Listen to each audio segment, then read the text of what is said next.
ایک دو باتیں آپ کے گوش گزار کرنی ہے، توجہ سے سماعت فرمائیں گے تو انشاءاللہ تعالی ایمان کو تازگی ملے گی، روح کو بالیدگی ملے گی اور دلوں میں محبت اہل بیت کے سمندر موجے ماریں گے۔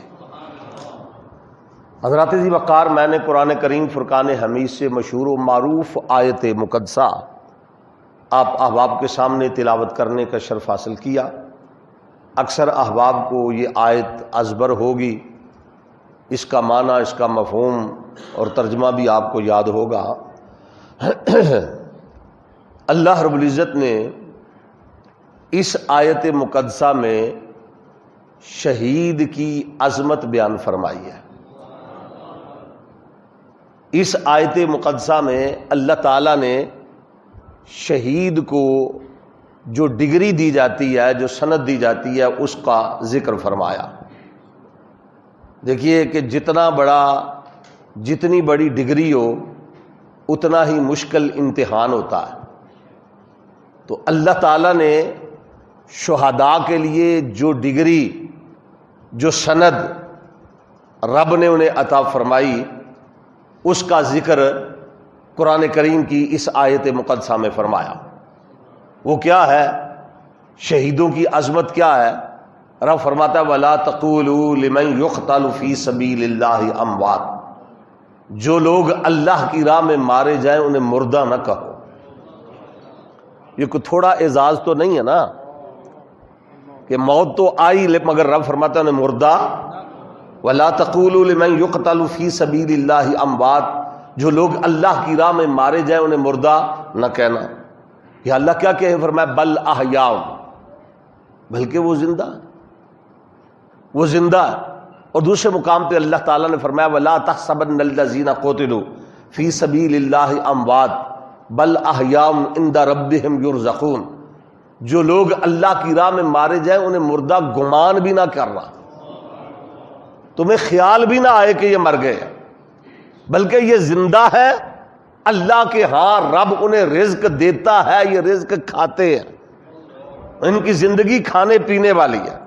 تو قرآن کی دو آیات، ایک میں فرمایا کہ شہیدوں کو مردہ نہ کہو، دوسرے پہ فرمایا مردہ نہ سمجھو۔ معلوم ہوا شہید کو مردہ کہنا بھی منع، مردہ سمجھنا بھی منع۔ یہ فیصلہ کسی پارلیمنٹ کا نہیں ہے، یہ فیصلہ کسی اسمبلی کا نہیں ہے، یہ فیصلہ کسی مفتی کا نہیں ہے، یہ فیصلہ کسی ذاکر کا نہیں ہے، یہ فیصلہ کسی عالم کا نہیں ہے، یہ فیصلہ اللہ کے قرآن کا ہے۔ یہ فیصلہ رب نے کیا، یہ قرآن ہے کہ وَلَا تَقُولُوا لِمَنْ يُقْتَلُ فِي سَبِيلِ اللَّهِ أَمْوَاتٌ، جو لوگ اللہ کی راہ میں مارے جائیں مردہ نہ کہنا۔ وَلَا تَحْسَبَنَّ الَّذِينَ قُتِلُوا فِي سَبِيلِ اللَّهِ أَمْوَاتٌ، جو لوگ اللہ کی راہ میں مارے جائیں انہیں مردہ گمان بھی نہ کرنا، نہ مردہ کہنا، نہ مردہ سمجھنا۔ یا اللہ پھر کیا کہے؟ فرمایا بل احیاء، وہ زندہ ہے، وہ۔ اب حضرات یہاں پر عقل، ہماری جو عقل ہے تھوڑی سی، وہ یہ تقاضا کرتی ہے یا اللہ کیسے زندہ، کس طرح زندہ؟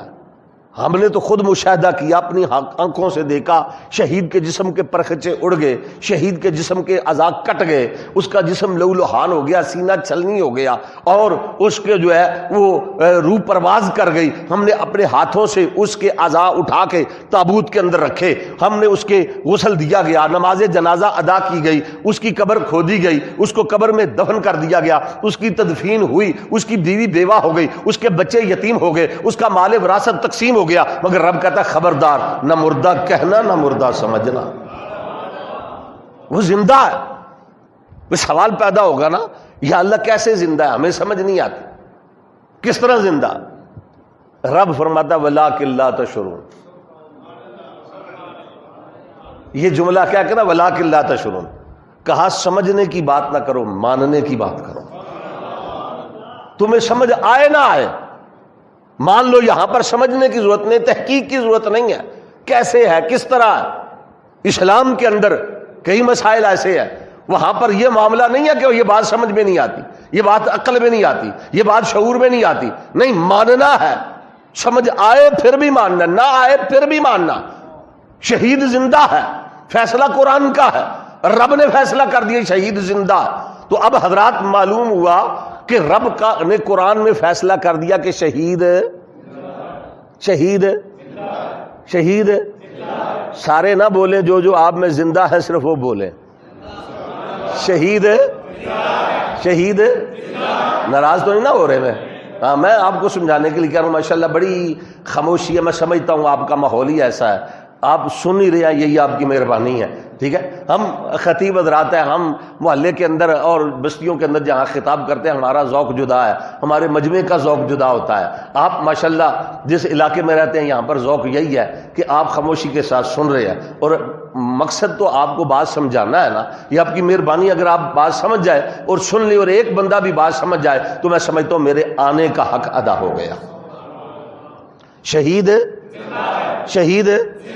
بدر والے شہید، احد والے شہید، کربلا والے شہید، 1400 سال جنگ یمامہ والے شہید زندہ ہے، یمن والے شہید، شام والے شہید، افغانستان کے شہید، کشمیر کے شہید، یہ 1400 سال بعد میں آنے والے شہید۔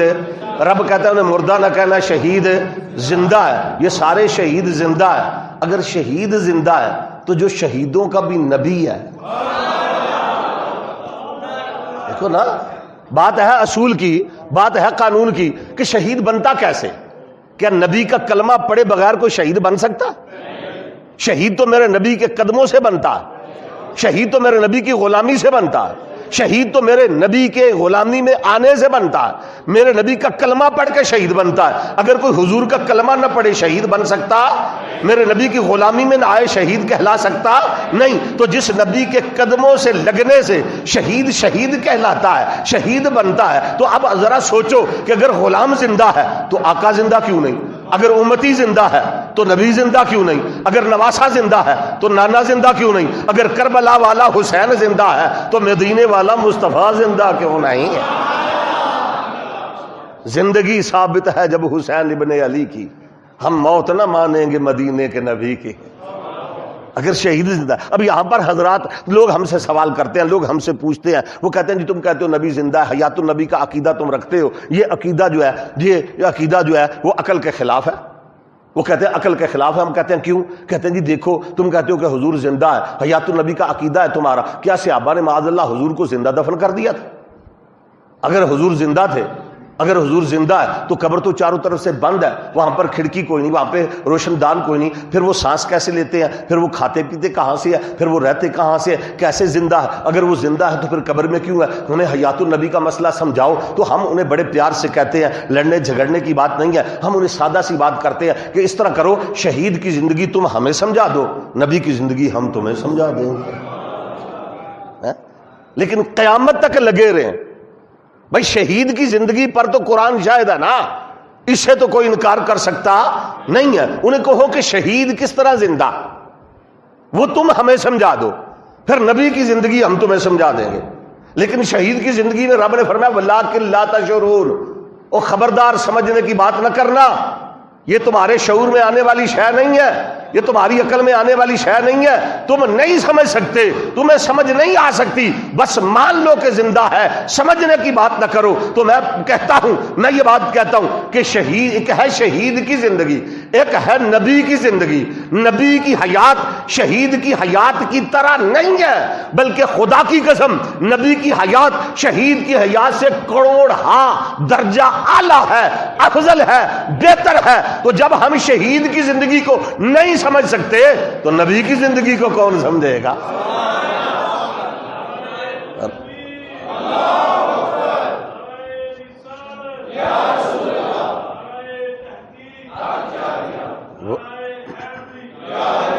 وَلَٰكِن لَا تَشْعُرُونَ، رب نے فرمایا تمہیں شعور نہیں ہے، تم نہیں سمجھ سکتے، شہید کی زندگی کو تم سمجھ نہیں سکتے، تمہیں سمجھ نہیں آ سکتی۔ وہ تم تو شہید کی 1400 سال بعد میں آنے والا یہ کشمیر کا شہید ہے، تم اس کی زندگی کو نہیں سمجھ سکتے، نبی کی زندگی کو کیسے سمجھو گے؟ اور پھر سید الانبیاء کی حیات کو، علماء تشریف فرما ہے، میں ایک صرف جملہ دے رہا ہوں، ایک بات کہہ کے آگے مضمون لے کے جانا ہوں۔ شہید کی زندگی اور نبی کی حیات میں یہ فرق ہے، یہ فرق ہے، شہید بھی زندہ ہے، نبی بھی حیات ہے، حیات النبی کا عقیدہ حق ہے، لیکن حضرات فرق یہ ہے، شہید پر جب موت کی شہادت کا وقت آتا ہے، شہید شہید ہو جاتا ہے تو اس کے بعد اس کی بیوی بیوہ ہو جاتی ہے، وہ عدت کے بعد دوسرا نکاح کر سکتی ہے۔ نبی اس طرح زندہ ہے کہ نبی کے وصال کے بعد جو نبی کی ازواج ہیں وہ تا حیات دوسرا نکاح بھی نہیں کر سکتے۔ نبی کی حیات کتنی اعلیٰ ہے۔ دوسری بات، نبی اس طرح زندہ ہے کہ شہید کی شہادت کے بعد اس کا مال وراثت تقسیم ہو جاتا ہے، اور نبی کی حیات ایسی ہے کہ نبی کے وصال کے بعد اس کا مال وراثت بھی تقسیم نہیں ہوتا۔ تو پھر تم تو شہید کی زندگی کو نہیں سمجھ سکتے، نبی کی حیات کو کیسے سمجھو گے؟ حضرات ذی وقار صرف ماننے کی بات ہے کہ مان لو شہید شہید۔ میں اب اس طرف آتا ہوں، لفظ شہید ہم عام بولتے ہیں، کہتے ہیں جی شہید شہید، ذرا تھوڑا سا اس کے معنی پر غور کریں، آؤ لفظوں پر غور کریں کہ لفظ شہید کا معنی کیا ہے۔ لغت عرب میں لفظ شہید کے متعدد معنی ہیں، میں وہ تفصیلات کے اندر لمبے معنوں کے اندر نہیں جاتا، علماء تشریف فرمائیں یہ ان کا کام ہے، میں تو بس سیدھی سیدھی سادہ سادہ چند باتیں عرض کرنا چاہتا ہوں۔ لفظ شہید شہید یہ عربی کا لفظ ہے، اور لغت عرب میں لفظ شہید کے متعدد معنی ہیں، میں ان تمام معنی پر بات نہیں کر سکتا، ایک یا دو معنی پر بات کروں گا۔ شہید بروزن فعیل بمعنی فاعل، الشہید ای الشاہد، شہید بروزن فعیل بمعنی فاعل، شہید کا معنی شاہد، شاہد کہتے ہیں گواہ، شہید کا معنی گواہی دینے والا، شہید کا معنی کیا ہے؟ گواہی دینے والا۔ اب جو لوگ حیات النبی کو نہیں مانتے، میں پھر یہ بات عرض کرتا چلا جاؤں، اللہ کے محبوب صلی اللہ علیہ وسلم کے اسماء دیکھو، حضور کے ناموں میں شہید بھی میرے نبی کا نام ہے اور شاہد بھی میرے نبی کا نام ہے۔ حضور شہید بھی ہے اور حضور شاہد بھی ہے۔ انا ارسلناک شاہدا ومبشرا ونذیرا، قرآن کہتا ہے حضور شاہد بھی ہیں، حضور شہید بھی ہیں۔ تو شہید کا معنی الشہید ای شاہد، شہید کا معنی شاہد، شاہد کا معنی گواہ، شہید کا معنی گواہی دینے والا، گواہی۔ شہید کو شہید کیوں کہتے ہیں؟ وہ گواہی دیتا ہے، وہ گواہ ہوتا ہے، گواہ ہوتا ہے۔ حضور شاہد بھی ہیں، حضور شہید بھی ہیں، حضور گواہ ہے، امت پر بھی گواہ ہے۔ قیامت تک اپنی امت کے اعمال حضور پر روزانہ پیش کیے جاتے ہیں، حضور دیکھتے ہیں، حضور گواہ ہے امت پر، حضور گواہ ہے، شاہد ہے۔ اور شاہد کس کو کہتے ہیں؟ گواہ کو۔ گواہ کون ہوتا ہے؟ جو موقع پہ حاضر ہو۔ کبھی ایسا بھی آپ نے دیکھا کہ کوئی بندہ گواہی دینے کے لیے آ جائے، اسے پوچھو جب یہ واردات ہو رہی تھی، جب یہ وقوع ہو رہا تھا، تم کہاں تھے؟ وہ کہتے میں تو تھا ہی نہیں، تو اس کی گواہی قبول نہیں ہوتی۔ گواہ ہوتا ہی وہ ہے جو موقع پر موجود ہو، اسی کو گواہ کہتے ہیں نا۔ حضور شاہد ہے، تو مسئلہ حاضر ناظر ہے جی، کہ حضور شاہد ہے، یہ قرآن بتا رہا، رب نے شاہد بنا کر بھیجا، حضور حاضر ہے، حضور موجود ہے، اپنی امت کے اعمال کو دیکھ رہے، اپنے گنبد خضرا میں بیٹھ کے، اپنے روضہ اقدس میں بیٹھ کے ساری کائنات کا مشاہدہ کر رہے، حضور دیکھ رہے، حضور شاہد بھی ہے، حضور شہید بھی ہے۔ اللہ نے نبی کو یہ کمال عطا فرما دیا۔ تو شہید، امام فخر الدین رازی تفسیر کبیر کے اندر لفظ شہید کی جو تعریف کرتے ہیں نا، میں وہ ڈیفینیشن جو ہے شہید کی وہ میں آپ کے سامنے پیش کرتا ہوں۔ الشہید ای شاہد هو الذی یشہد بصحۃ دین اللہ تارۃ بالحجۃ والبیان واخری بالسیف والسنان۔ آپ فرماتے ہیں شہید کو شہید اس لیے کہتے ہیں وہ گواہی دیتا ہے۔ وہ کس طرح گواہی دیتا ہے؟ وہ اللہ کی الوہیت کی گواہی دیتا ہے، کبھی تو اپنی زبان سے گواہی دیتا ہے، کبھی اپنے عمل سے تلوار ہاتھ میں اٹھا کے میدان جہاد کے اندر جا کے گواہی دیتے دیتے اپنی جان بھی اللہ کی راہ میں قربان کر دیتا ہے، اس لیے اس کو شہید کہتے ہیں۔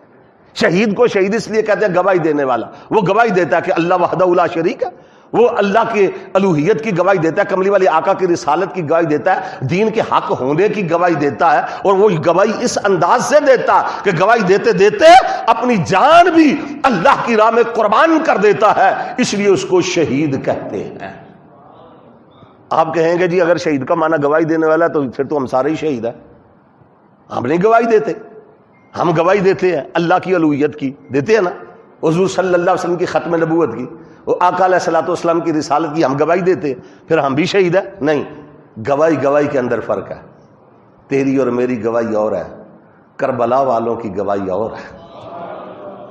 ہم گواہی دیتے ہیں خطبہ سن کر، خطبہ سنا کر ہم گواہی دیتے ہیں کرسی پہ بیٹھ کے، ہم گواہی دیتے ہیں نرم قالینوں پہ بیٹھ کے، ہم گواہی دیتے ہیں پنکھوں کے نیچے بیٹھ کے، ہم گواہی دیتے ہیں اے سی والے کمرے میں بیٹھ کے، ہم گواہی دیتے ہیں مصلے پہ، ہم گواہی دیتے ہیں اپنے گھر میں، ہم گواہی دیتے ہیں نرم اور گرم بستروں پہ بیٹھ کے، ہم گواہی دیتے ہیں بڑے آرام اور سکون کے ساتھ۔ مگر امام عالی مقام امام حسین نے جو گواہی دی، خدا کی قسم حسین نے گواہی دی مدینہ چھوڑ کر گواہی دی، حسین نے گواہی دی مکہ چھوڑ کے گواہی دی، حسین نے گواہی دی مسافر بن کے گواہی دی، حسین نے گواہی دی مہاجر بن کے گواہی دی، حسین نے گواہی دی میدان کربلا میں آ کے گواہی دی، 3 دن بھوکا پیاسا رہ کر گواہی دی، حسین نے گواہی دی عباس کے بازو کٹا کے گواہی دی، حسین نے گواہی دی علی اکبر کی جوانی لٹا کے گواہی دی، حسین نے گواہی دی قاسم کا صحرا لٹا کے گواہی دی، حسین نے گواہی دی اون و محمد کے لاشیں خاک و خون میں تڑپتے ہوئے دیکھ کر گواہی دی، حسین نے گواہی دی علی اصغر کے حلق میں تیر پیوست کرا کے گواہی دی، حسین نے گواہی دی آخری وقت سر سیدھے میں رکھ کے سبحان ربی الاعلی کہہ کے گواہی دی، حسین نے گواہی دی سر کٹا کے نیزے کی نوک پہ چڑھ کے گواہی دی ہے۔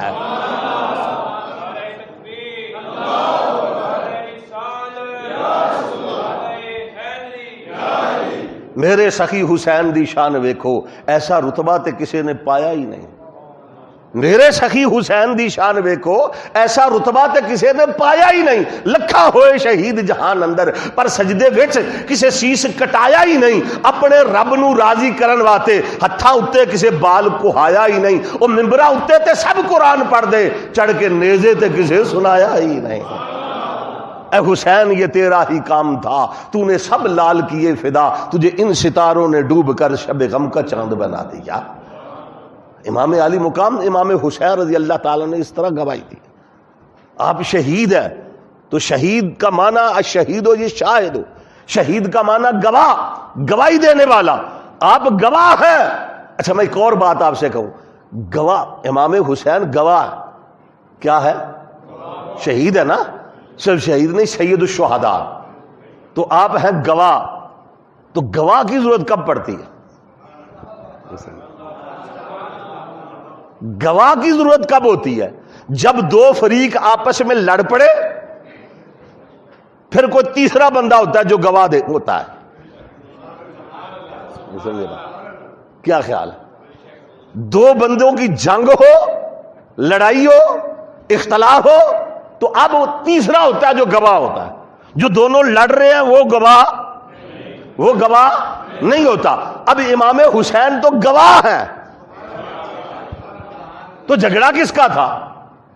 جھگڑا حسین اور یزید کا نہیں تھا۔ ہاں یہ بات یاد رکھنا، کربلا میں جھگڑا یزید اور حسین کا نہیں تھا، لڑائی دو شہزادوں کی نہیں تھی، یزید اور حسین کی جنگ نہیں تھی۔ یزید اور حسین کی جنگ تب ہوتی جب امام حسین رضی اللہ تعالیٰ عنہ یہ فرماتے کہ مجھے حکومت چاہیے، تو نیچے اتر، حکومت میں کروں گا، مجھے تخت چاہیے، مجھے کرسی چاہیے۔ میرے حسین نے تو یہ مطالبہ ہی نہیں کیا، امام حسین کو تو ضرورت ہی نہیں تھی، جو پہلے ہی جنت کے وارث ہوں، جو جنت کے جوانوں کے سردار ہوں، انہوں نے یہ دنیا کی حکومت اور تخت لے کے کیا کرنا تھا؟ میرا حسین باغ نبوت کا پھول ہے، حیدر کی اس میں جان ہے، خون رسول ہے، اور جس کے لیے یزید نے لاکھوں ستم کیے، وہ تخت تو حسین کے قدموں کی دھول ہے۔ امام علی مقام امام حسین رضی اللہ تعالیٰ عنہ، آپ کو نہ حاجت تھی تخت و تاج کی، نہ حکومت کی، نہ سلطنت کی۔ حسین نے کی اور یزید کی جنگ نہیں تھی، یہ دو شہزادوں کی جنگ۔ میں بڑی بات کہہ رہا ہوں، اور میں بڑے ایک عقلی اور منطقی اعتبار سے یہ بات جو ہے وہ کہہ رہا ہوں۔ اگر کوئی میری بات سے اختلاف کرتا ہے تو میں اس کو کچھ نہیں کہوں گا، لیکن میری جو میں لفظ شہید کا معنی مفہوم کہتے ہوئے جو بات عرض کر رہا ہوں، اس بات پہ توجہ دینا کہ جب دو شہید، گواہ کی ضرورت کب ہوتی ہے؟ جب دو آپس میں اختلاف کرے تو تیسرا گواہ ہوتا ہے۔ تو امام حسین تو گواہ تھے، وہ تو شہید ہے، سید الشہداء۔ تو جنگ کس کی تھی؟ لڑائی کس کی تھی؟ یزید اور حسین کی نہیں تھی، جنگ تھی یزید اور خدا کی، حق و باطل کا مارکا تھا۔ یزید نے رب سے ٹکر لی، یزید نے قرآن بدلنے کی کوشش کی، یزید نے شریعت کو مسخ کرنے کی کوشش کی، یزید نے اسلام کا حلیہ بگاڑنے کی کوشش کی، یزید نے کہا کہ جو اسلام حرام کہتا ہے میں اس کو حلال کرتا ہوں، جو اسلام حلال کہتا ہے میں اس کو حرام کہتا ہوں، میں چاہوں تو پھوپھی کے ساتھ نکاح کو حلال کر دوں۔ یزید یہ کہتا تھا حکومت میری ہے، میں جو چاہوں کروں۔ امام علی مقام فرماتے تھے حکومت تیری نہیں، حکومت اللہ کی ہے، مالک الملک خدا ہے، وہ جو چاہے کرے اور اس کے ہاتھ میں ہے وہ کرتا ہے۔ یزید کہتا تھا نہیں، یہ حکومت سلطنت میری ہے، میں جو چاہوں کروں، اور یہ اس نے ٹکر لی تھی خدا سے۔ خدا اور یزید کی جنگ تھی۔ رب نے کہا بدبخت میرے ساتھ لڑائی کرتا ہے، آ 10 محرم کو کربلا کے میدان میں عدالت لگاتا ہوں، تو اپنے گواہ لے آ، میں اپنے گواہ لے آتا ہوں۔ جتنے یزید کے ساتھی تھے سب یزید کے گواہ اس کے طرفدار تھے، جتنے حسین کے ساتھی تھے یہ اللہ کی الوہیت کی گواہی دینے آئے تھے، کملی آلے آقا کی رسالت کی گواہی دینے آئے تھے، خلافت اعلی منہاج النبوت کی گواہی دینے آئے تھے، یہ گواہ بن کے آئے تھے۔ اب مجھے یوں کہنے دو کہ یہ نہ کہا کرو کہ امام حسین شہادت پانے گئے تھے، شہادت پانے نہیں گئے، شہادت دینے گئے تھے۔ شہادت پانا اور ہے، شہادت دینا، آپ شہادت دینے گئے تھے اور آپ نے شہادت دی، اور پھر اس انداز سے شہادت دی قیامت تک کے لیے لفظ یزید کو گالی سے بدتر بنا دیا۔ حد ہی نہیں حسین تیرے انتقام کی، لفظ یزید گالی سے بدتر بنا دیا۔ امام حسین نے اس طرح حق کے خاطر اپنا سب کچھ قربان کر دیا، سب کچھ لوٹا دیا۔ اور یزید کو جو ہے اگر آپ سے کوئی سوال پوچھے کہ کربلا کے میدان میں جیتا کون، ہارا کون؟ یزید ہار گیا، حسین جیت گیا۔ امام علی مقام نے بتا دیا کہ جہاد کے اندر، جنگ کے اندر جیت کے لیے ضروری نہیں کہ کثرت تعداد، کثرت افراد، افرادی قوت جس کے پاس ہو وہ جیتتا ہے، نہیں۔ رب فرماتا ہے کم من فیات قلیلۃ، رب فرماتا ہے بڑی چھوٹی جماعتیں ایسی ہیں جو ہم بڑی جماعتوں پہ غالب کر دیتے ہیں۔ اگر یقین نہیں تو بدر میں دیکھ لو، تاریخ اسلام پڑھ کر دیکھ لو، تو پھر یہ اللہ تبارک و تعالیٰ نے، اور کربلا کے میدان میں ادھر 72 نفوس ہے، ادھر 18,000 سے 80,000 تک کی روایات ملتی ہیں، وہ یزید کا لشکر ہے۔ یہ نہ کہنا کہ حسین ہار گئے، حسین نہیں ہارا، یزید ہار گیا، امام حسین جیت گئے۔ حسین نے یہی تو فلسفہ بتایا ہے کربلا کے میدان میں کہ حق کے لیے سر لے لینا ہی جیت نہیں ہے، کبھی حق کی خاطر سر کٹا دینا بھی جیت ہوتی ہے، سر کٹا کے بھی جیت ہوتی ہے۔ حسین نے سب کچھ لٹا کے پھر بھی حسین جیت گیا، یزید ہار گیا۔ امام حسین کے نام پر آج تک اور قیامت تک حسین کے نام کو لوگ عظمت کا سلام پیش کرتے رہیں گے اور سلام عقیدت پیش کرتے رہیں گے، حسین کا ذکر ہوتا رہے گا، حسین کے نام کے نعرے لگتے رہیں گے، حسین کے نام کی مجلسیں بپا ہوتی رہیں گی۔ یزید کی تو کسی کو قبر کا بھی پتہ نہیں کہاں ہے، وہ تو نیست و نابود ہو گیا۔ تو حضرت ذی وقار شہید، لفظ شہید کا ایک معنی میں نے عرض کیا گواہ، شہید کا معنی گواہی دینے والا۔ امام حسین کربلا کے میدان میں گواہ بن کر آئے تھے، آپ نے گواہی دی تھی۔ اب لفظ شہید کا ایک اور معنی عرض کرتا ہوں آپ کے ذوق کے لیے، انشاءاللہ تعالی ذوق ایمانی مزید تازہ ہوگا، اور آپ اس معنی پر غور کریں۔ الشہید و ای المشاہدہ، شہید کہتے ہیں مشاہدہ کرنے والے کو، دیکھنے والے کو۔ شہید کو شہید اس لیے کہتے ہیں کہ وہ مشاہدہ کر رہا ہوتا ہے، دیکھ رہا ہوتا ہے۔ شہادت کے وقت اس کے سامنے سے پردے ہٹ جاتے ہیں، وہ دیکھ رہا ہوتا ہے۔ حضرت امام علی مقام امام حسین رضی اللہ تعالیٰ عنہ کا جب سر تن سے جدا ہو گیا تو تن کربلا کی ریت پہ پڑا ہے، سر نیزے پر کوفہ اور مشک کے بازاروں میں پھرایا جا رہا ہے، مگر تاریخ بتاتی ہے حسین کی دونوں آنکھیں کھلی تھی۔ کیوں کھلی تھی؟ مشاہدہ کر رہے تھے، دیکھ رہے تھے۔ مرنے کے بعد بھی میری آنکھیں کھلی رہی، عادت جو پڑ گئی تھی تیرے انتظار کی۔ شہید کا ایک معنی ہے مشاہدہ کرنے والا، دیکھنے والا۔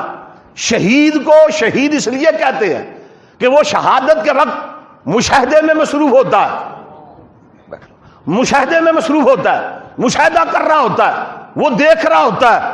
اس کے سامنے سے پردے ہٹ جاتے ہیں، جو ہم نہیں دیکھتے وہ شہید دیکھ رہا ہوتا ہے، وہ نظارہ کر رہا ہوتا ہے، اور اس میں وہ مستغرق ہو جاتا ہے، اس نظارے کے اندر وہ گم ہو جاتا ہے۔ شہید کو شہادت کے وقت مشاہدہ ہوتا ہے۔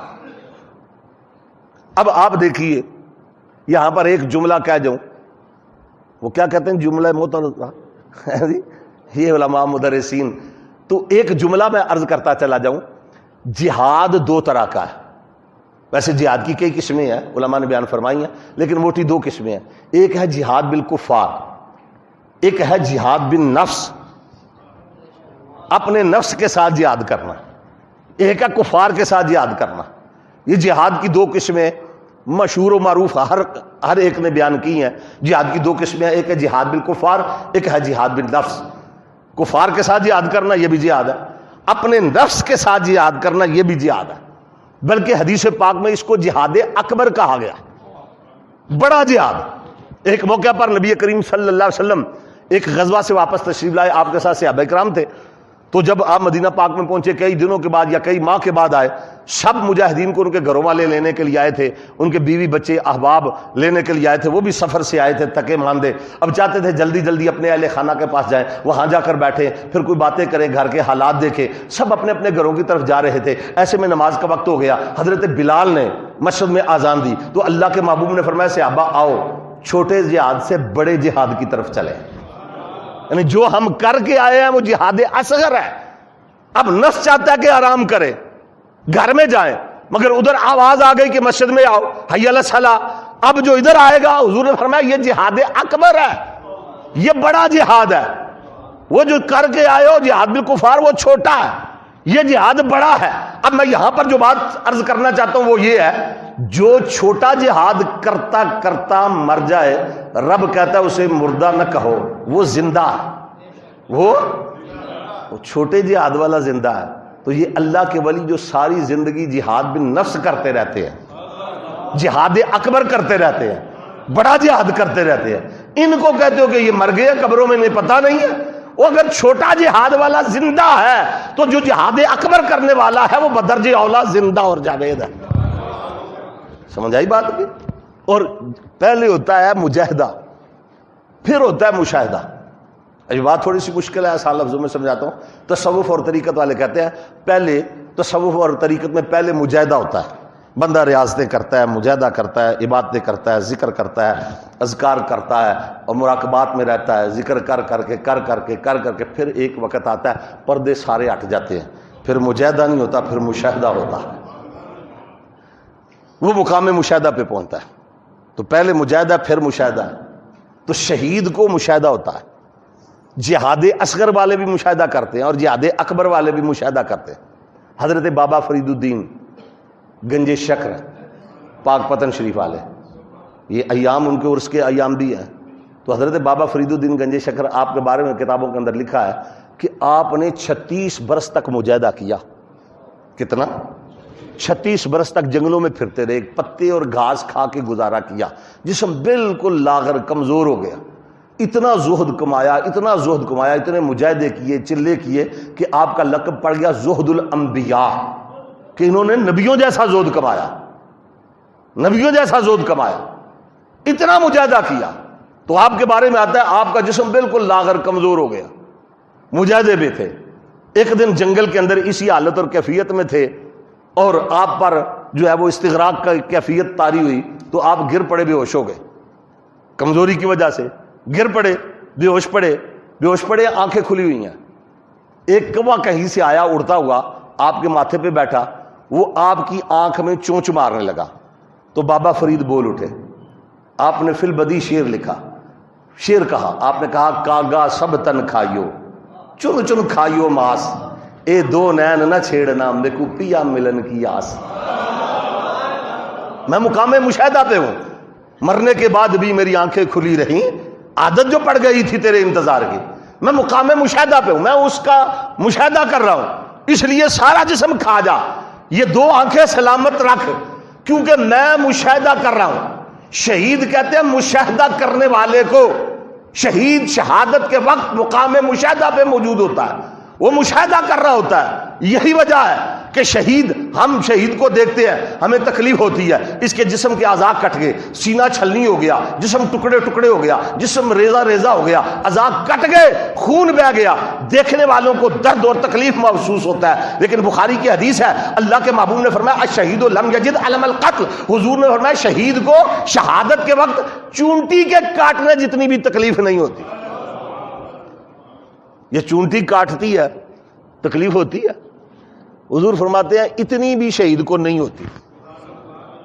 ہم دیکھتے ہیں پریشان ہو جاتے ہیں، جسم کٹ گیا شہید پہ کہ پرخچے اڑ گئے، بم کے وجہ سے وہ پھٹ گیا سارا، لوگ حضور فرماتے ہیں تکلیف ہی نہیں ہوتی، چونٹی کے کاٹنے جتنی بھی تکلیف نہیں ہوتی۔ حیرت کی بات ہے نا، ایک اللہ کے ولی تھے اور ولی کامل تھے، اور الحمدللہ اہل سنت الجماعت کے اندر، ہماری جماعت کے اندر، ہمارے اسلاف میں بزرگوں میں ایسے ایسے ولی گزرے ہیں، ایسے ایسے ولی ہیں، وہ اللہ کے ولی تھے۔ انہوں نے جب یہ حدیث سنی، حدیث پڑھی کہ حضور نے فرمایا شہید کو شہادت کے وقت چونٹی کے کاٹنے جتنی بھی تکلیف نہیں ہوتی، ذہن میں خیال آیا پتہ نہیں یہ حضور صلی اللہ علیہ وسلم کی حدیث ہے بھی کہ نہیں، تذبذب کا شکار ہو گئے، تشکیک، اضطراب پیدا ہو گیا کہ پتہ نہیں یہ آقا علیہ الصلوۃ والسلام کا فرمان ہے بھی کہ نہیں۔ تو ایسے ایسے ولی اس جماعت کے اندر موجود ہے، جب انہیں اضطراب ہوتا ہے، تشکیک ہوتی ہے، وہ ڈائریکٹ کملی والے آقا کی بارگاہ سے حضور سے پوچھ لیتے ہیں حضور یہ حدیث آپ کی ہے کہ نہیں ہے۔ ایسے متعدد بزرگوں کے واقعات ملتے ہیں۔ ایک تو یہ ہے نا کہ محدثین بتاتے ہیں کہ حدثنا فلاں بن فلاں بن فلاں، ہم نے فلاں سے سنا، فلاں سے سنا، فلاں سے سنا، تفصیل کا وقت نہیں ہے، ایسے بزرگ ہیں۔ حضرت خواجہ ابو الحسن خرقانی رحمۃ اللہ تعالیٰ علیہ کے آج میں حالات پڑھ رہا تھا، آپ ایک مقام پر، اور آپ حضرت خواجہ ابو الحسن خرقانی امی تھے، دنیا میں کوئی پڑھے لکھے نہیں تھے۔ تو ایک جگہ آپ چلے گئے تو ایک استاد صاحب جو ہے وہ اپنے طلباء کو حدیث پڑھا رہے تھے، انہوں نے حدیث پڑھائی تو خواجہ ابو الحسن خرقانی جا کے خاموش ہو کے بیٹھ گئے اس حلقہ حدیث کے اندر۔ انہوں نے ایک حدیث پڑھائی، دوسری حدیث پڑھائی، تیسری حدیث پڑھائی، تو حضرت خواجہ ابو الحسن خرقانی اٹھ کر کھڑے ہو گئے، کہنے لگے مولانا صاحب یہ حدیث نہ پڑھو۔ انہوں نے کہا جی کیوں؟ کہنے لگے یہ حضور صلی اللہ علیہ وسلم کی حدیث نہیں ہے۔ آپ کو کیسے پتا بابا جی؟ میں سند پوری پڑھ رہا ہوں، حدثنا فلاں بن فلاں بن فلاں بن فلاں، یہ ساری سند مل رہی ہے اور قوی ہے، تو آپ کس طرح کہتے ہیں کہ یہ حضور کی حدیث نہیں ہے؟ وہ کہتے ہیں میں آپ کی مجلس حدیث میں، درس حدیث میں بیٹھا تھا اور میری نگاہیں چہرہ مصطفیٰ کو دیکھ رہی تھی۔ آپ نے جب پہلی حدیث پڑھی ہے حضور مسکرائے ہیں، حضور خوش ہوئے ہیں، دوسری حدیث پڑھی ہے حضور خوش ہوئے ہیں، یہ حدیث پڑھی ہے میں حضور کے چہرے کو دیکھ رہا تھا۔ مولانا آپ کتاب کو دیکھ رہے تھے، میں صاحب کتاب کو دیکھ رہا تھا، حضور کے چہرے کا رنگ بدل گیا، مجھے پتا چل گیا یہ کملی والے کا فرمان نہیں ہے، حضور فرما رہے ہیں، یہ میں نے نہیں کہا۔ ایسے ایسے بزرگ بھی ہیں۔ تو وہ جو ولی کامل تھے انہوں نے جب یہ حدیث پڑھی کہ حضور نے فرمایا کہ شہید کو شہادت کے وقت چونٹی کے کاٹنے جتنی بھی تکلیف نہیں ہوتی، تو وہ جو ہے وہ اضطراب کے اندر شکار ہو گئے کہ پتہ نہیں یہ کملی والے آقا کا فرمان ہے ابھی کہ نہیں۔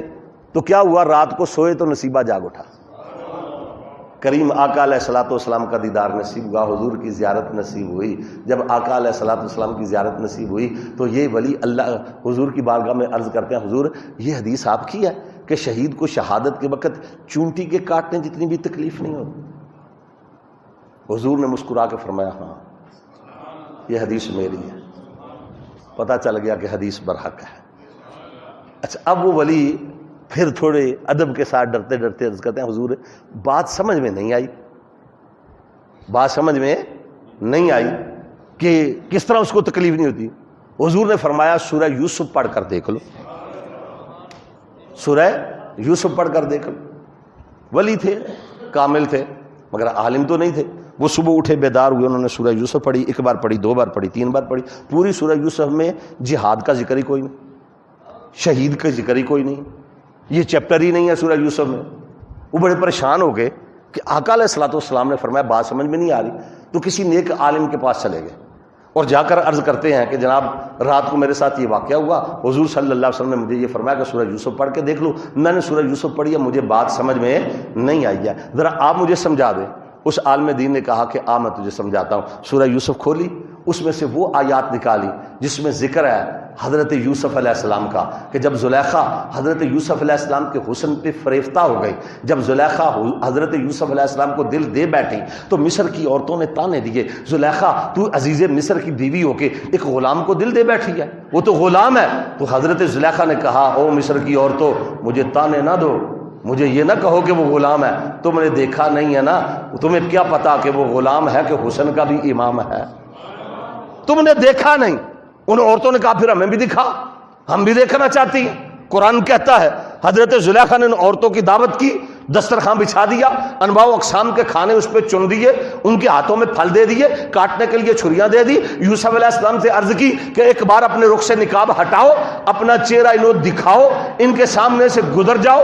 قرآن کے لفظ ہیں، رب فرماتا ہے جب حضرت یوسف علیہ السلام ان مصر کی عورتوں کے سامنے سے گزرے، زنان مصر کے سامنے سے جن کے ہاتھوں میں پھل تھے، کاٹنے کے لیے چھریاں تھی، ہوا کیا؟ رب فرماتا ہے سنو قرآن، رب فرماتا ہے قلنا حاشا للہ ما ھذا بشر ان ھذا الا ملک کریم۔ رب فرماتا ہے کہ چھریاں چل گئیں، انگلیاں کٹ گئیں، نہ چھریوں کے چلنے کا پتہ چلا نہ انگلیوں کے کٹنے کا پتہ چلا۔ وہ مصر کی عورتیں پکار اٹھی وقلنا حاشا للہ ما ھذا بشر، زلیخا یہ بشر نہیں ہے، بشر نہیں ہے، بشر نہیں ہے، الا ملک کریم، یہ تو نوری فرشتہ ہے، نوری فرشتہ ہے۔ یہاں روک کر میں یہ بات کہوں گا کہ جب تک دیکھا نہیں تھا بشر بشر کی رٹ تھی، جب دیکھ لیا کہا بشر نہیں، نور ہے، نور ہے۔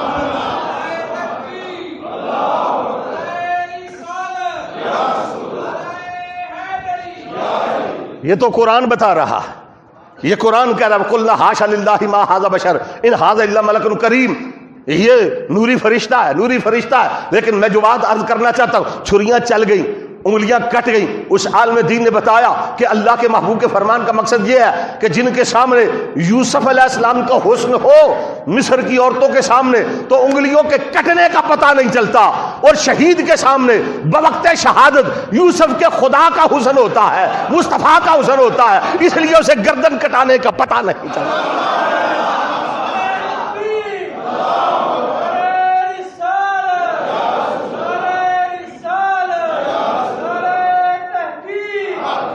یہ ہے حدیث کا معنی کہ چونٹی کے کاٹنے جتنی بھی تکلیف نہیں ہوتی، کیوں نہیں ہوتی؟ کہ اس کے سامنے مشاہدہ کر رہا ہوتا ہے، وہ مشاہدے میں مصروف ہوتا ہے، وہ دیکھ رہا ہوتا ہے۔ اگر زنان مصر کی انگلیاں کٹ جائے، خون بہہ جائے، تو انگلیوں کے کٹنے کا پتہ نہیں چلتا۔ تو جس کی نگاہوں کے سامنے حسن خدا بھی ہو، حسن مصطفیٰ بھی ہو۔ اور سنو ایک اور بات عرض کرتا جو حضرت یوسف علیہ السلام، ایک پنجابی کا شاعر بولا، اس نے یہ میرے اس مفہوم کو مزید آسان کر دیا، ایک بار کھل کے بولو سبحان اللہ، سارے کہو سبحان اللہ۔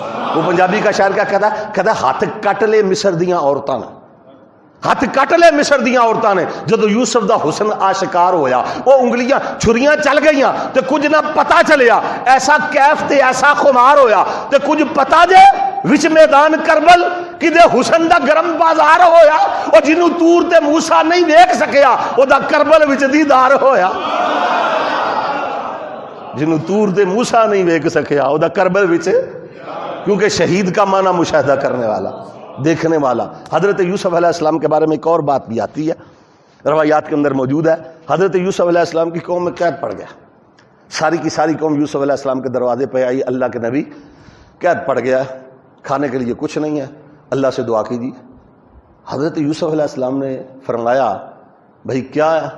انہوں نے کہا جی اپنے رب سے کہیے، اور ہمیں قرآن یہ بتاتا ہے، قرآن پڑھ کے دیکھ لیجیے، علماء سے پوچھ لیجیے، شاید قاری صاحب قرآن کا ترجمہ پڑھاتے ہیں بچوں کو یہاں پر، تو وہ آپ نے پڑھا ہوگا، جب بھی کسی قوم کو کوئی حاجت پڑتی تھی نا، قوم سیدھی نبی کے دروازے پہ جاتی تھی، اللہ کے نبی ہمیں یہ دے دو۔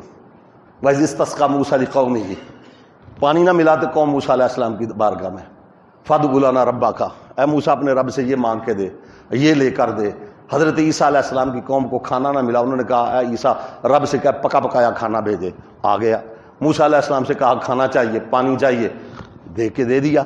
تو یہ قوموں کا طریقہ کار ہے کہ قوم کو جب بھی حاجت پڑتی ہے، ضرورت پڑتی ہے، وہ سیدھی نبی کے دروازے پہ۔ آج یہ نئی قوم آ گئی ہے، کہتے ہیں نبی کے پاس نہ جانا، یہ شرک ہو جائے گا۔ قرآن بتاتا ہے کہ قوم انبیاء کے در سے مانگتی تھی۔ حضرت یوسف علیہ السلام کی قوم میں قید پڑ گیا، تو حضرت یوسف علیہ السلام کی بارگاہ میں گئے کہ دعا کیجیے، اللہ کی بارگاہ میں حضرت یوسف علیہ السلام نے دعا کی، یا اللہ قوم دھوکی ہے، قید پڑ گیا، اناج کوئی نہیں، کھانا پینا کچھ نہیں، ختم ہو گئی، گندم ختم ہو گئی۔ رب نے فرمایا یوسف یوں کرو، ساری قوم کو کھلے میدان میں اکٹھا کر لو۔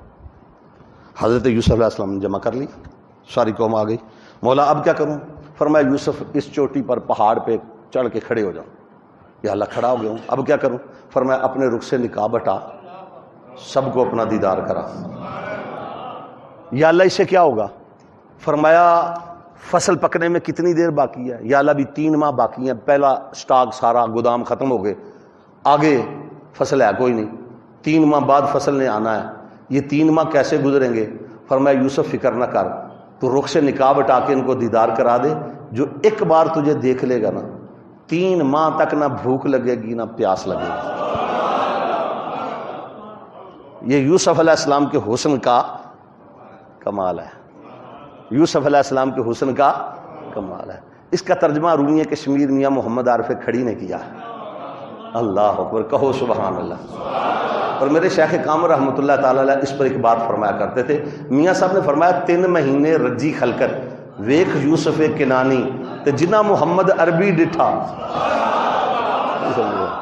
ذوق سے بولو نا سبحان اللہ، کھل کے بولو سبحان اللہ یار۔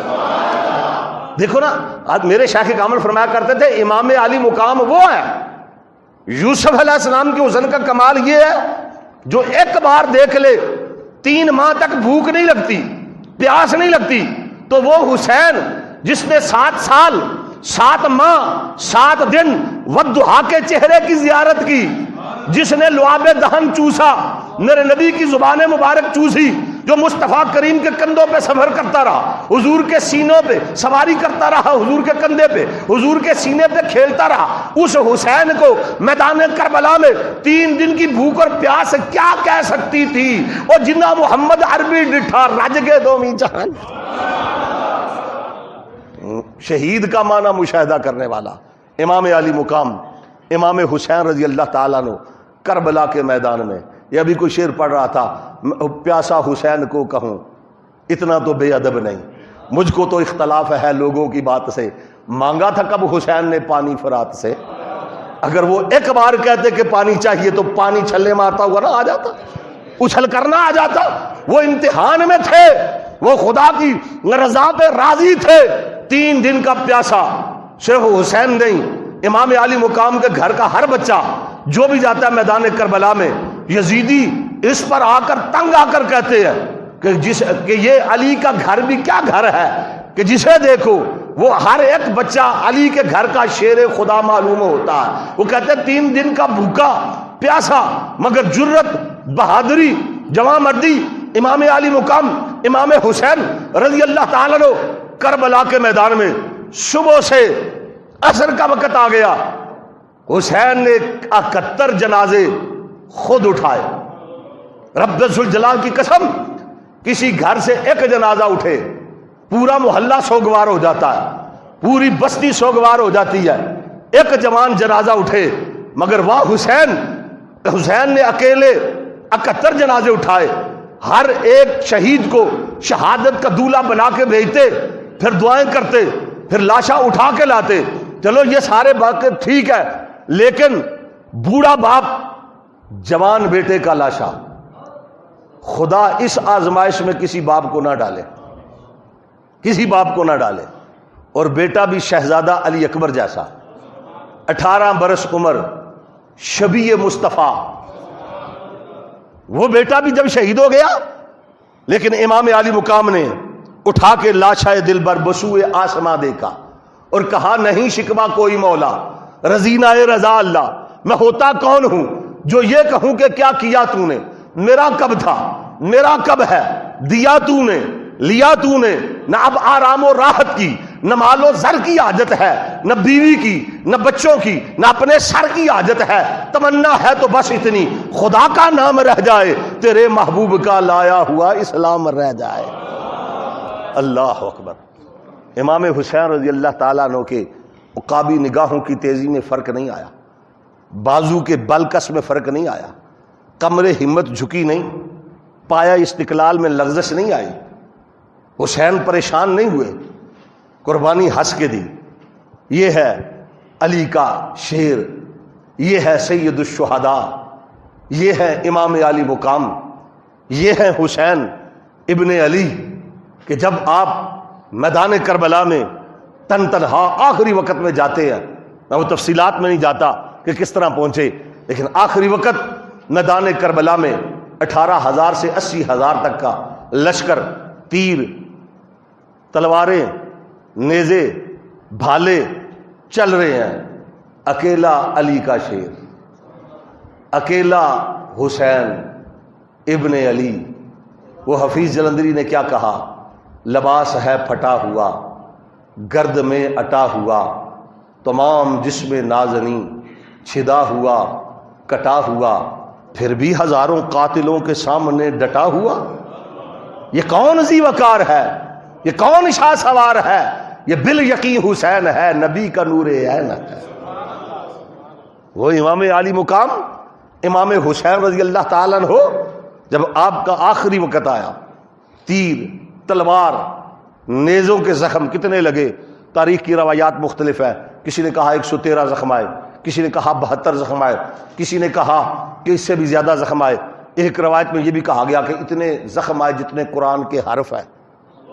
اور حضرت امام علی رضا سے کسی نے پوچھا تھا کہ حضرت امام علی مقام امام حسین رضی اللہ تعالیٰ عنہ گھوڑے کی زین سے فرش زمین تک کتنی دیر میں آئے؟ تو آپ نے فرمایا 9 دقیقہ 9 منٹ لگے۔ پوچھنے والے نے کہا گھوڑے کی زین سے فرش زمین تک آتے 1 منٹ نہیں لگتا، 9 منٹ کیسے لگے؟ تو آپ نے فرمایا نیزوں والے بھالوں والے قریب آگے تھے، وہ امام حسین کے جسم کو نیزوں پہ اچھال کے ادھر پھینکتے، ادھر والے ادھر پھینکتے، ادھر والے ادھر پھینکتے۔ 9 منٹ تک امام علی مقام کا جسم نہ فرش زمین پر تھا نہ گھوڑے کی زین پر تھا۔ اور آخری وقت جب کربلا کے میدان میں امام حسین آئے ہیں، حسین کو آخری پیغام نانے کی امت کے نام، اپنے ماننے والوں کے نام، حسین کا پیغام کیا ہے؟ آپ کو جو فکر تھی وہ فکر تھی نماز کی۔